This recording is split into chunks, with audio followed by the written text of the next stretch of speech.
Okay, so the first ever Neuralink chip has already been implanted in the first human.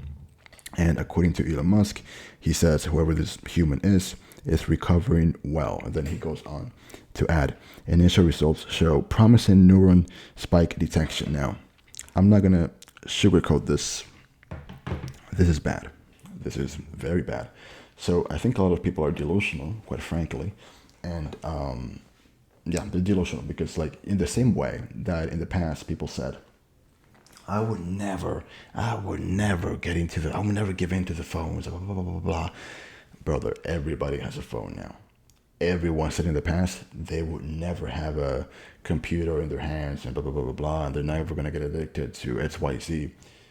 All of that happened. People got addicted to the TV when everybody said they're not going to get addicted to their TVs. People got addicted to the phones when everybody said we're not going to give in to our phones. And then this is the next step. It's chips. And look, I like Elon Musk. I think he's doing amazing things for society, like buying ads, restoring free speech, sending us to space, sending us to Mars. Amazing. He's doing tremendous things for humanity. But with this whole Neuralink thing, so I want to be completely honest. I think whether it's Elon Musk or whether it's anyone else, another billionaire or a medical center or something, this was going to happen eventually. So, or whether it was Mark Zuckerberg with Facebook, with Meta, someone was eventually going to make chips in order to advance humanity in some way, whether that is, you get implanted a chip and suddenly it affects your neurons in some way that maybe, for example, blind people can start seeing again. So I'm not saying chips are bad eternally and for everyone, because certainly for people that are blind or for people that can't walk, if the solution is that they want a chip that can help them walk and help them see with this like Neuralink chip, for example, I don't see the problem.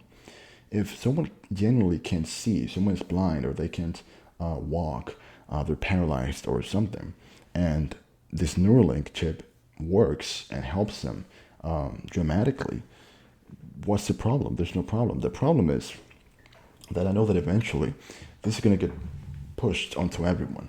So that is the inevitable next step. They're going to try to do this as a company, obviously, and I think they're going to be really good at selling this. So they're going to be like if you use glasses, you use our Neuralink, and you're not going to need glasses anymore. You're going to have perfect 20/20 vision, or if you want to be faster, just get our Neuralink. If you want to think smarter, if you want to be much smarter and do mathematical equations in your head, instantly in under a second, use a Neuralink. I think a lot of people, if given the opportunity, would not think about it twice. They wouldn't blink twice. I think a lot of people would love to jump at the opportunity to get one of these Neuralink chips, to the point where I think if you want to be really black-pilled, I think it can get to a point where everybody starts using Neuralink, and then the people that don't use Neuralink will be looked at as, they'll be looked down upon. So in the same way now that, for example, everybody who doesn't have an iPhone is looked at in a particular way, or everybody who doesn't have a phone, it's looked at weird. In the same way, in the future, people that are not going to have a chip implanted in their body, they're going to be looked at as weird. And for us, for now, we think, yeah, that's insane because it hasn't happened yet.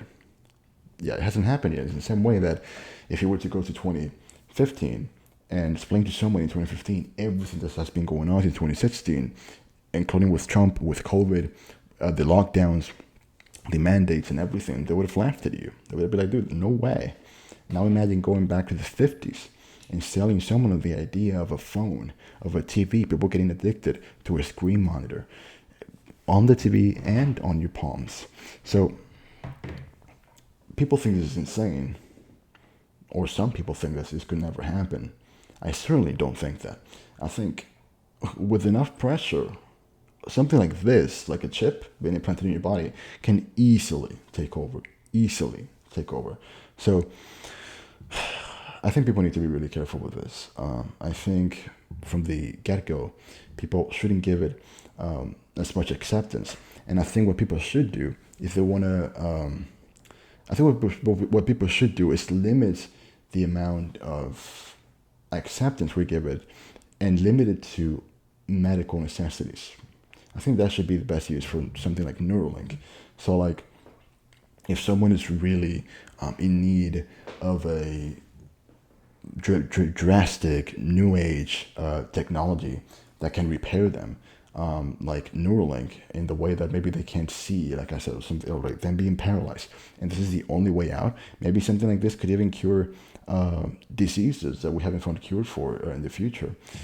In those scenarios, it's not outside of the possibility to consider Neuralink. I think those people, if it helps them, they should get it. As far as everyone else, I don't see why you would get a Neuralink.